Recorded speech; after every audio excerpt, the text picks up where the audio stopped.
Welcome back to the Paid to Travel podcast. I am excited about today's episode. It's kind of a simple one, but I think an important thing to talk about. And it's the best 3 ways to actually find and land UGC deals. So like, where are we finding clients? How are we getting UGC jobs? Let's talk about it. So first and foremost, you can get UGC jobs through UGC Job Platforms.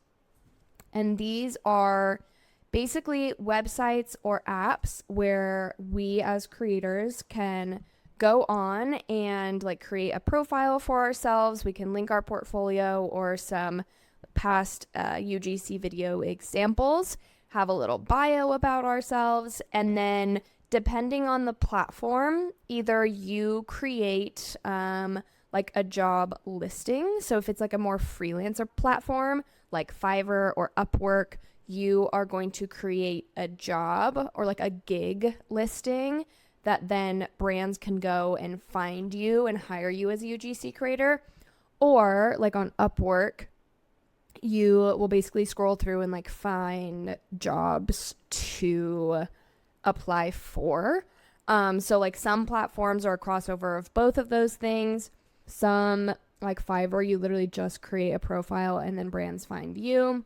And then I would say a majority of UGC job platforms are going to be you just creating a general profile, and then you have to go through and search through the jobs that brands have posted on that platform that you can then apply for. So pros and cons of UGC job platforms. Pros are they're pretty easy to get started with. You don't need to have a huge built out portfolio to start applying for UGC gigs on these platforms. So they're definitely beginner friendly, which is nice. It also can make the pitch process a little easier because it's less of a shot in the dark when you're just like pitching random brands. And with the platforms, you know already like these brands have come to this platform to hire UGC creators. So they're actively seeking UGC creators and going through applications to hire creators. Cons, they don't pay as well. So I would say typically with UGC job platforms, they tend to have pretty set in stone terms, which basically means like they'll have shitty usage rights, like for lack of a better way to say that. Basically, like there's not a lot of room for negotiation and they pretty much have their terms set in stone. There's not a whole lot of room for negotiating, upselling, and things like that. Although sometimes if you have an experience with a brand on a platform and it goes well, they will then be like, hey, we're going to reach out to you off platform and we want to work with you again. So sometimes that does happen, but in general, the pay is going to be less on these platforms and it's harder to negotiate, and it's a bunch of just like one-off deals. The second place that you can get UGC jobs is through inbounds. So what an inbound is when a brand reaches out to you. So how do you get yourself out there and yourself visible as a creator so that brands are reaching out to you as a UGC creator? The answer is social media marketing. Just like any other business out there, you can market yourself on social media. So I know a lot of creators who have a lot of success getting inbounds from brands by posting their UGC examples on Instagram, TikTok, X, Threads, YouTube, you name it. Like any social media platform that's out there, brands are on and they're looking for creators. So you can be posting your UGC examples, sharing testimonials from brands, sharing your stats of past performance. And what this does is it basically acts as a social media profile for your UGC business. So you're going to want to optimize these social channels so that they're SEO friendly. So brands can basically search, Gen Z UGC creator, outdoor UGC creator, travel UGC creator, mom UGC creator, kind of whatever your niches if you have a niche. Like, of course, you don't have to, but you at least want to be searchable as a UGC creator on these platforms. So making sure that your handle makes sense, optimizing your name and your bio so that you are searchable to these brands. And then sometimes also you can reach these brands through like your posts that are then just, going out into the world, and they may get fed that content in their For You page. But a lot of it is about being intentional with optimizing your profile and SEO. So that is a great way to get inbounds from brands so that you don't have to do as much pitching. And I would say pros and cons of this. Pros is it's really easy to set up. You just go set up a social media profile, post example videos to it every now and then. You can maybe go in and like post an example video twice a week, and that's just so easy to do. You really don't need to overthink about it. It's super simple. You really can see a lot of success with it. I've had several students who they'll create an Instagram page for their UGC business, and then they come to me a week later and they're like, holy shit, like I already got an inbound. I already got a brand deal from my Instagram. And I'm like, that's literally amazing. So I would say con of inbounds is similar to the platforms where, again, in this case, the brand has more power, I would say, because like they're reaching out to you and they probably already have an idea in mind, a campaign in mind, a budget in mind. So I would say inbounds typically have a little less room for negotiation.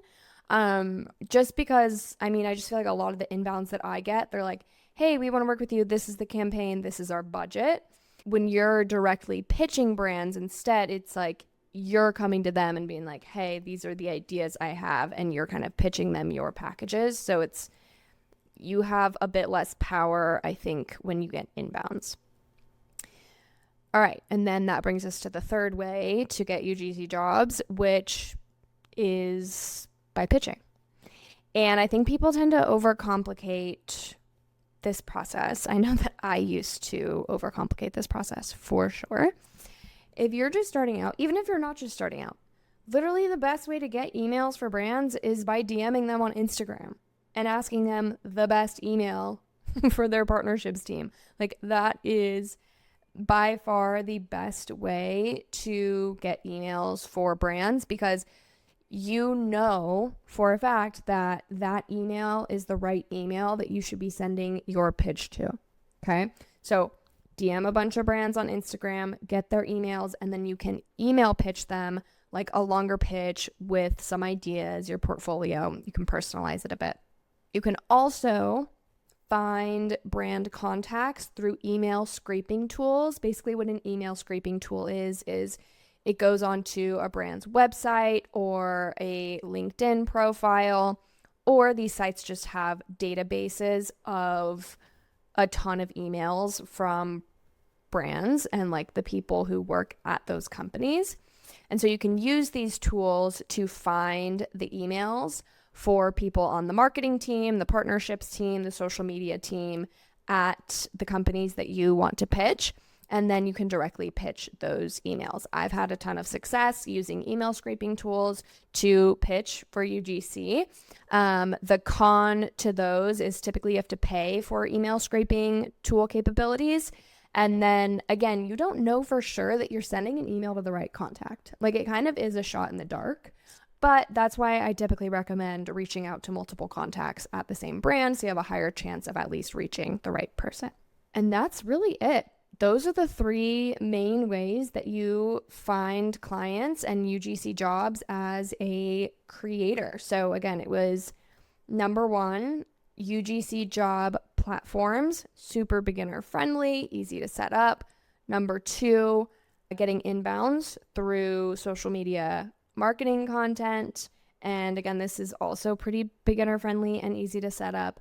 And then the more complicated process, and again, it's not complicated, just takes a bit more work on your end, is actually manually pitching brand emails.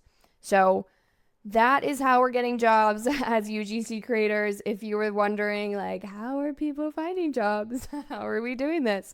Those are the main 3 ways.